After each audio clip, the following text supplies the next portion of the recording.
Bonjour les amis, bonsoir selon l'heure à laquelle vous allez regarder cette vidéo. Bonne fête et bonne et heureuse année 2025, une fois de plus. Coup d'État néocoloniaux en préparation en Afrique. Ça sonne fort, non les amis? Ça sonne très fort. Quand on parle de coup d'État néocolonial, chacun se demande qu'est-ce que ça veut dire coup d'État néocolonial?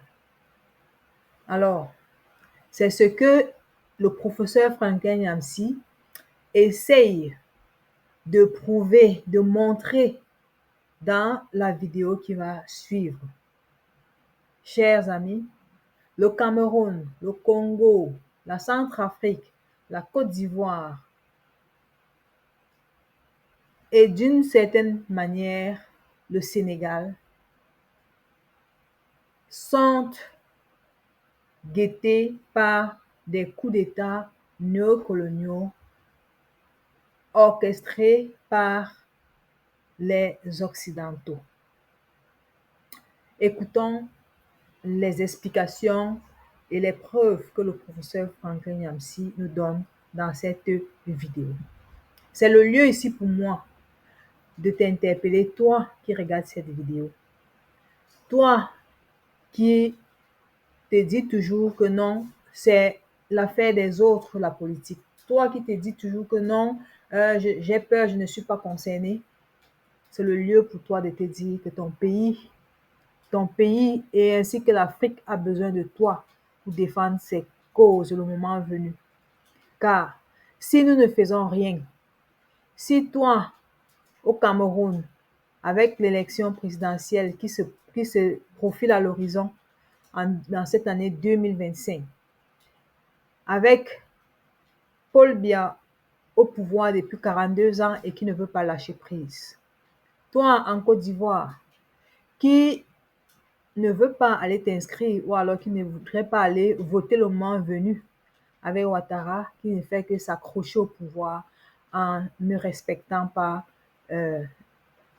la constitution ivoirienne telle que Paul Biya, alors nous allons nous retrouver encore avec une centaine d'années de colonisation, de néocolonisation. Nous allons donc écouter les explications du professeur Franklin Nyamsi en ce qui concerne les coups d'État néocoloniaux. Si tu es nouveau dans cette vidéo, like, commente, abonne-toi. Attendu au Cameroun, en Côte d'Ivoire, au Congo-Brazzaville, en Centrafrique, voire au Sénégal. Je le dis et je le répète, les coups d'État néocolonialistes sont attendus au Cameroun, en Côte d'Ivoire, au Congo-Brazzaville, en Centrafrique, voire au Sénégal. Vous avez mal entendu? Je recommence. Des coups d'État néocolonialistes sont attendus au Cameroun, en Côte d'Ivoire, au Congo-Brazzaville, en Centrafrique, voire au Sénégal. Maintenant, fidèle à vous-même, vous me direz, docteur des preuves, démonstration. Ça, c'est mon travail, la démonstration. C'est ce que j'adore. C'est quand vous me demandez les preuves. C'est là où je deviens encore meilleur. Ou bien vous craignez que les preuves me manquent. Bon, attendez alors. Je prends pays par pays. Et je vais vous montrer comment s'y préparent des coups d'État néocolonialistes. D'abord, qu'est-ce que c'est qu'un coup d'État néocolonialiste? Le coup d'État néocolonialiste est une action menée par une frange minoritaire de l'armée contre les intérêts du peuple et en fonction des intérêts des puissances étrangères. C'est ça la définition.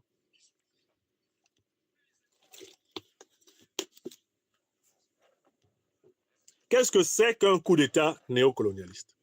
Un coup d'État néocolonialiste, c'est la prise de pouvoir par les armes d'une minorité de l'armée, non pas au service des intérêts populaires, mais au service des intérêts des puissances étrangères qui ont cautionné, qui ont pistonné et qui vont encadrer les putschistes, en tant que, en réalité, valets du néocolonialisme et de l'impérialisme étranger. On oppose le coup d'État néocolonialiste au coup d'État révolutionnaire. Avec le coup d'État révolutionnaire, on a une aile majoritaire dans l'armée souvent, parce que très proche des hommes de la troupe, cette aile-là va prendre le pouvoir par les armes pour défendre les intérêts et les aspirations populaires en vue d'améliorer le sort des couches les plus défavorisées, les plus discriminées, les plus brutalisées, les plus abandonnées du peuple en souffrance. Il y a ainsi deux sortes de coups d'État globalement. Que ce soit des coups d'État civils ou militaires, ils sont soit néocolonialistes et on les appelle encore réactionnaires, soit alors ils sont des coups d'État révolutionnaires, c'est-à-dire anticolonialistes et anti-impérialistes. En 2021, le coup d'État qui a conduit Mahamat Idriss Déby Itno au pouvoir était un coup d'État néocolonialiste. C'était un coup d'État qui a été mené avec l'approbation de la puissance néocolonialiste française. Tout le monde l'a vu. Au Gabon, le coup d'État qui a permis à Oligui Nguema de prendre le pouvoir, c'était un coup d'État néocolonialiste. Il a été mené avec l'approbation de l'ancienne puissance coloniale française et de ses alliés européens. En Guinée-Conakry, le coup d'État qui a porté Mamadi Doumbouya au pouvoir est un coup d'État néocolonialiste. Il a été mené avec l'approbation de l'ancienne puissance coloniale et de ses alliés occidentaux, notamment, ici on a même vu en première ligne des éléments de l'armée américaine. La plupart des pays qui sont dirigés par des dictateurs en Afrique francophone, comme le Cameroun, le Congo-Brazzaville, comme la Côte d'Ivoire, comme le Togo, sont des pays dans lesquels ont été perpétrés des coups d'État civils néocolonialistes, à répétition, à travers le viol des constitutions, à travers la fraude aux élections, à travers la brutalité contre les opposants, la brutalité contre les opposants, les crimes, les crimes contre les résistants, la brutalité contre la société, la haute corruption. Dans ces pays-là aussi, il y a des coups d'État civils néocolonialistes. Car, je vous le rappelle bien, les coups d'État ne sont pas que militaires. Il y a des coups d'État civils néocolonialistes. Biya, par exemple, est un putschiste civil néocolonialiste au Cameroun. C'est ce que Ouattara est. Le régime de Faure Gnassingbé est issu d'un coup d'État civil néocolonialiste. Alors que celui de son père était issu d'un coup d'État militaire néocolonialiste. Il faut que les Africains maîtrisent la réalité du continent là, sur leurs petits doigts. Faustin Archange Touadéra en Centrafrique, il est en train d'aller vers un coup d'État civil. Il est en train de perpétrer un coup d'État civil néocolonialiste, avec son troisième mandat fabriqué de toutes pièces, alors qu'il n'apporte pas un changement notoire au sort du peuple centrafricain. Il est en train d'aller là, vers le coup d'État néocolonialiste. Voilà pourquoi j'ai cité le Centrafrique comme un pays qui pourrait connaître un autre coup d'État néocolonialiste, répondant au coup d'État civil néocolonialiste que Touadéra est en train de préparer. Les gens n'aiment pas la vérité, mais ce que je dis est vrai. C'est documenté.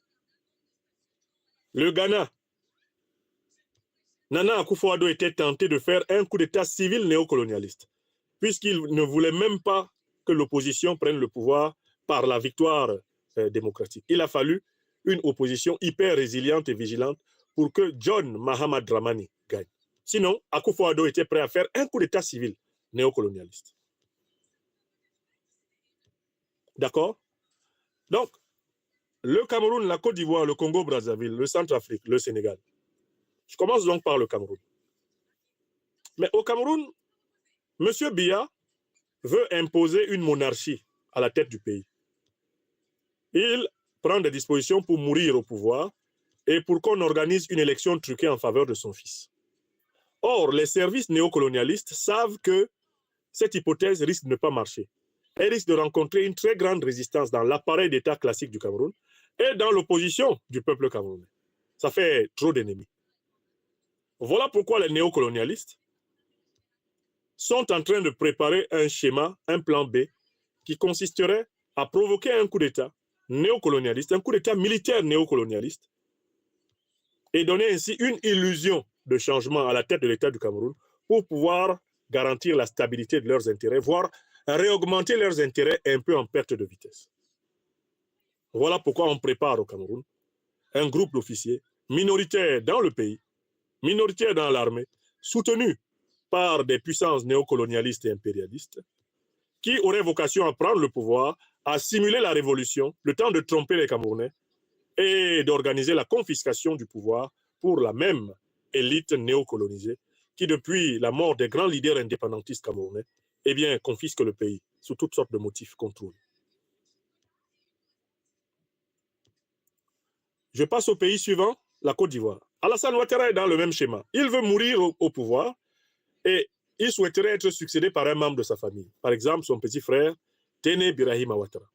Alassane Ouattara pense qu'il a au moins encore 10 ans ou 15 ans à vivre, car il a une confiance excessive au terabistouillage, au rafistolage médicaux qu'il subit de semaine en semaine, et il se croit doué d'une baraka survivaliste exceptionnelle. Donc Ouattara se dit, j'ai encore 10 ans de pouvoir au moins. Et quand je meurs, le pouvoir sera partagé entre Dominique et la fiole. C'est ça son plan dans sa tête. Mais ce plan de Ouattara ne convainc pas tout à fait ses patrons néocolonialistes. Eux aussi préparent un carteron de militaires minoritaires dans l'armée et dans le pays, mais qui seraient soutenus de l'extérieur par eux pour court-circuiter rapidement le plan Ouattara si la fragilité de Ouattara face à l'opposition ivoirienne incarnée par les présidents Gbagbo et Soro, si cette fragilité devenait tellement visible, on provoquerait le coup d'État néocolonialiste pour empêcher que le pays bascule entre les mains des panafricanistes révolutionnaires. Écrivez ça. Tilana yom me kalbe, Tilana yom i. Tilana. Écrivez. C'est ça qui nous guette en Côte d'Ivoire. C'est ça qui nous guette au Cameroun. On continue. Au Congo-Brazzaville, le vieux père Sassou Nguesso, lui, il a prévu de vivre longtemps. Il a une hygiène de vie particulière. Il surveille tous ses paramètres vitaux, comme on surveille du lait sur le feu. Très attaché à sa santé. Pourquoi? Pour durer au pouvoir.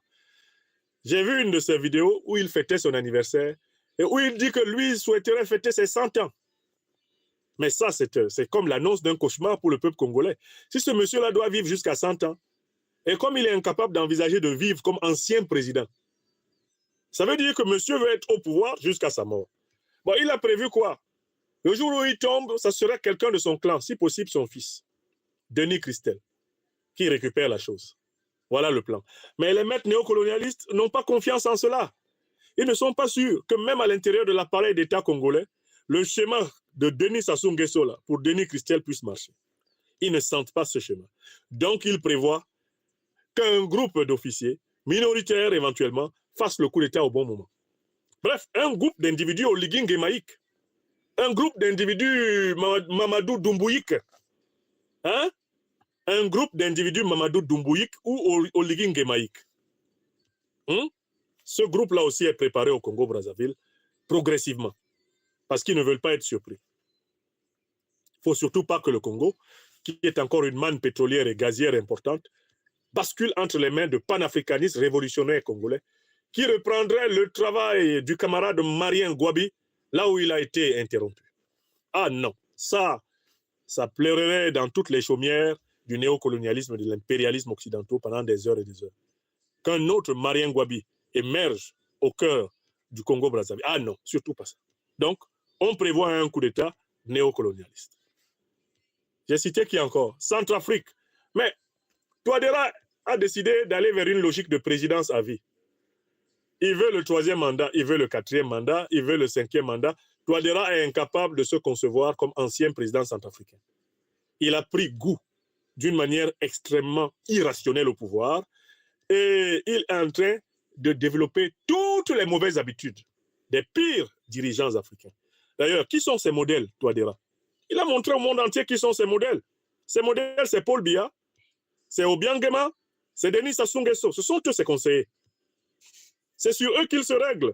Et ils se rêvent en permanence dans une durée au pouvoir comparable à celle de Biya, Touadéra. Le monsieur, il a perdu le contact avec la réalité de la vie de son peuple. La seule réalité qui l'intéresse, c'est de multiplier les subterfuges maintenant pour rester au pouvoir. Voilà comment même son alliance avec la Fédération de Russie est en perte de vitesse. Voilà comment il se retrouve encore en train de tendre la sébille à la puissance française pour obtenir 10 millions d'euros d'aide, soi-disant, au développement. une minablerie incroyable a lieu en Centrafrique. Le Centrafrique, c'est le crève-cœur de la révolution africaine contemporaine.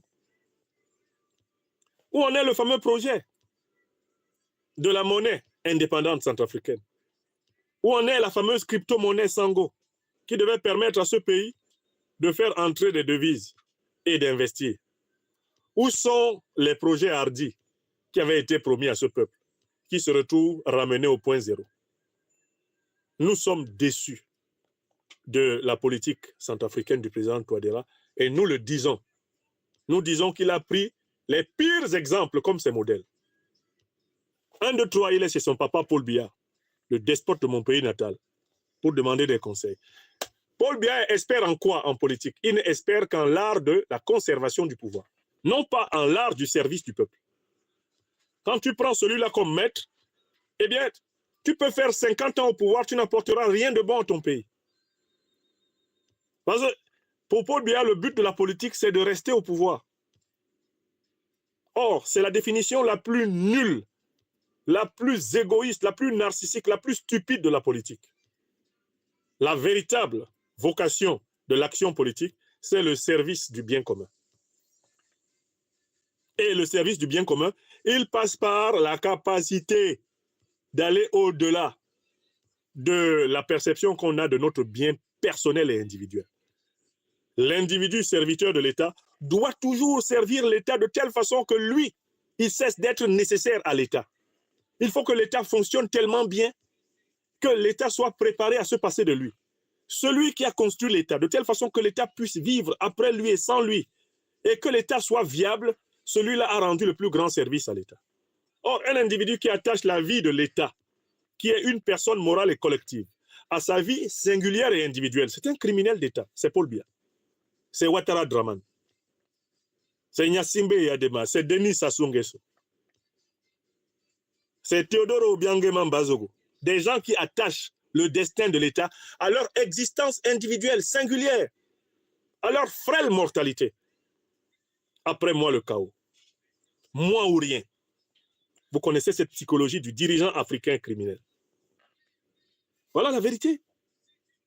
Donc, en Centrafrique aussi, s'ils voient que le schéma de Touadéra, eh bien, risque de se casser la gueule, ben le cycle des coups d'État néocoloniaux va recommencer.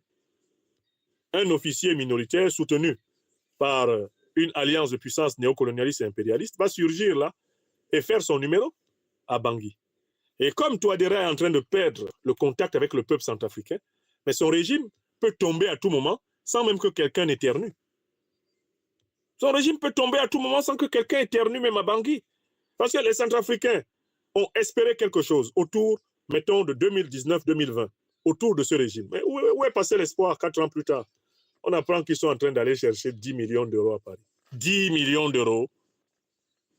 Ouais, Balok Pékin. Ça fait honte. Ça fait très honte. Bon, pays suivant.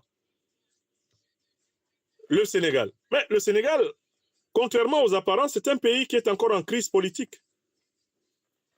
Écoutez, j'ai suivi une séquence là, à l'Assemblée nationale, une passe d'armes entre l'ancienne ministre des Affaires étrangères de Macky Sall, l'autocrate qui a fui au Maroc. Elle s'appelle Aïssatou Tall. Et le nouveau Premier ministre du Sénégal, Ousmane Sonko. Il y a eu une passe d'armes entre les deux, à l'occasion du discours de politique générale du Premier ministre Ousmane Sonko. Vous savez en quoi consistait le point aigu de la passe d'armes? Aïssatou Tall reproche à Ousmane Sonko de n'avoir pas précisé quelle est sa politique envers le franc CFA. C'est du jamais vu. Macky Sall a été président du Sénégal 2 mandats. Il n'a rien fait au franc CFA. Aïssatou Tall, la ministre, bras droit de Macky Sall, vient menacer Sonko en disant, dans ton discours de politique générale, tu ne nous as pas dit quand tu vas abolir le CFA. Est-ce que vous voyez le piège que les Macky Salliens tendent à Sonko? Ils savent que les France-Africains qui sont encore présents dans le régime PASTEF, qui tiennent encore des postes clés dans le régime PASTEF actuel, ils sont là pour veiller à ce que le CFA ne soit pas démantelé. Et Aïssatou Tall, comme elle veut que Sonko et Diomaye tombent, elle les pousse à commencer à parler du problème du CFA. Elle sait que ça va provoquer des maniants, que les dernières poches du néocolonialisme français attendent Sonko et Diomaye autour de l'affaire du CFA. Je vous rappelle que le siège de la Banque centrale des États d'Afrique de l'Ouest est à Dakar. La chute du CFA, c'est la chute de l'impérium français au Sénégal. Donc, Aïssa Toutal, qui a été ministre, son patron a été président plus de 10 ans là. Hein. Ils n'ont rien fait au CFA. Elle est sur Sonko. On n'a rien entendu sur le CFA. Et puis, elle ne s'arrête pas là. Hein. Elle a dit une deuxième chose. Elle dit que Ousmane Sonko dit qu'il va abolir la loi d'amnistie. La loi d'amnistie qui a permis, globalement, à ce que Ousmane Sonko, Diomaye Faye sortent de prison, qu'il soit candidat et qu'il soit élu. Mais la même loi qui a permis de passer par perte et profit les centaines de Sénégalais assassinés par la répression de Macky Sall. Macky Sall en a profité pour laver ses mains souillées de sang dans l'eau pure de l'amnistie. Il a fait comme ça, fia, j'ai rien fait. Bon. Vous savez ce que dit Aïssa Toutal? Elle dit à Sonko, si vous voulez abolir la loi d'amnistie, c'est votre problème. Il faut abolir. Abolissez. Je ne suis même pas contre. Abolissez la loi d'amnistie. Mais après, vous serez confronté aux conséquences. Vous entendez ce qu'elle dit? Elle le menace pour dire, il y a eu un deal pour que vous arriviez au pouvoir. Diomaye et Sonko. On a dit, on va faire une loi d'amnistie qui vous permet d'être candidat et qui permet à Macky Sall de ne pas être poursuivi pour les crimes qui ont été commis sous sa responsabilité quand il était président. Vous avez dit oui. En prison, là-bas, on s'est entendu, on a signé, on a juré sur la Bible, le Coran, la Bhagavad Gita, la Torah. On a juré sur les mannes ancestraux. Hein? Que vraiment, ça va se passer comme ça. N'est-ce pas? Maintenant, vous êtes au pouvoir, sous la pression populaire, vous commencez à dire que vous allez mettre fin à l'amnistie. Mettez donc fin à l'amnistie. Vous allez voir ce qui va se passer. Autrement dit, les poches de la France-Afrique dans l'État sénégalais, dans le régime sénégalais actuel, vont en profiter pour renverser Diomaye et Sonko. Donc, je résume ma théorie. Diomaye et Sonko n'exercent pas encore tous les attributs effectifs du pouvoir parce qu'ils n'ont pas un plein contrôle sur l'armée. Ils n'ont pas un plein contrôle sur les forces de défense et de sécurité. Ils n'ont pas un plein contrôle sur la diplomatie sénégalaise. Ils n'ont même pas un plein contrôle sur l'appareil judiciaire. D'accord? Le Premier ministre Ousmane Sonko lui-même a avoué ouvertement qu'il était désobéi par des ministres de son gouvernement. Mais à qui obéissent-ils, si ce n'est à la France-Afrique? Il a avoué qu'il s'était plaint du comportement de ses propres ministres auprès du président de la République actuelle, Bassirou Diomaye Faye, et que celui-ci n'avait rien fait. Mais pourquoi Bassirou n'a pas fait quelque chose? Mais parce qu'il sait que ceux qui commandent à ces ministres-là ont un pouvoir supérieur à lui, Bassirou. Donc, je vous fais observer que le régime PASTEF n'est pas encore stable. Là où il est là, il est menacé de coup d'État. Si le régime PASTEF n'a pas été capable de dénoncer d'abord les accords de coopération et de défense avec la France, d'annoncer un délai strict et limité de retrait des menues troupes françaises et américaines sur son sol, c'est parce qu'il a peur de la réaction des représentants de la France-Afrique et de l'impérialisme occidental en son propre sein. Est-ce que c'est clair pour tout le monde? C'est parce que couvre au Sénégal, sous la cendre, le feu du coup d'État. Les propos de Aïssa Toutal à l'Assemblée sont des menaces à peine voilées de déstabilisation. Si vous faites ça, vous allez voir. Oh, on a écouté plus de 4 heures d'intervention du Premier ministre Sonko, il n'a pas parlé du CFA. Donc, Sonko, vas-y, parle du CFA, comme ça tu vas avoir des gros problèmes avec nous, tu vas voir. Si tu es garçon, il faut parler du CFA. Ousmane Sonko, venant répondre à la Première ministre, n'a même pas le courage d'aller au détail. Il dit seulement, lui, je n'ai jamais peur, je n'ai pas peur des députés. Ce n'est pas ce qu'on t'a dit, Sonko. On dit de venir dire quand le CFA va être démantelé. Puisque dans votre programme, avant d'être élu à la tête de l'État, vous avez dit que vous mettriez fin au CFA. C'est écrit dans le programme de PASTEF. Donc, votre opposition maintenant, vos anciens geôliers, Mme Aïssa Toutal et son patron Macky Sall, l'autocrate planqué au Maroc, ils vous piègent maintenant. Ils vous disent, parlez du CFA. Parlez du CFA, vous allez voir. Si vous parlez de ça, vous allez voir. Montrez-nous que vous avez des couilles. Parlez du CFA. Essayez de démanteler le CFA. Aïssa Toutal est derrière Sonko. Il y a le CFA là-bas. Il dit, va renverser le CFA. Elle pousse Sonko. Sonko dit, hey, Aïssa Toutal, il faut quitter derrière moi. Quitte derrière moi, ouais.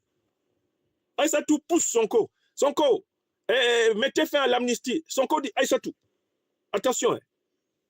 Faut pas me pousser dans le dos comme ça, je suis pas pressé. Wow. Voilà le jeu malsain auquel nous avons assisté au Parlement sénégalais. Ça fait pitié. Des dirigeants de PASTEF qui sont poussés à prendre des décisions du programme de PASTEF contre leur propre volonté. C'est du jamais vu. L'aventure ambiguë atteint des niveaux ridicules. C'est Aïcha Toutal, là. Cette femme-là qui a été tellement méchante envers les Maliens, méchante envers les Burkinabés et les Nigériens, qui était la diplomate cerbère de Macky Sall pour maltraiter l'Afrique souveraine. C'est cette femme-là maintenant qui se cache derrière Sonko et Sonko. Sonko, faut parler du CFA. Sonko dit, non, non, waouh, je parle pas du CFA. Faut parler du CFA. Sonko dit, je parle pas. Tu vas me faire quoi? J'ai pas peur de toi. Elle dit non, faut parler. Vous avez dit que vous alliez abolir ça. Parle de ça. Mais où est Diomaye? Bon, Diomaye, faites l'amnistie, vous allez voir, faites l'amnistie. Diomaye dit, oh, et je n'ai plus l'intention de précipiter cette affaire d'amnistie. On dit non, non, Diomaye, parle fort, tu as une grosse voix, ta vraie voix est grosse, parle fort. Je dis que je n'ai plus l'intention de prolonger cette histoire d'amnistie. Le peuple sénégalais dit, c'est pas possible. Oh! On a qui comme dirigeant? Ou bien on est en train de rêver debout? Qu'est-ce qui se passe au Sénégal? C'est l'opposition qui rappelle au pouvoir ses engagements d'opposants. Astaghfirullah. Mais c'est gâté fini à Dakar.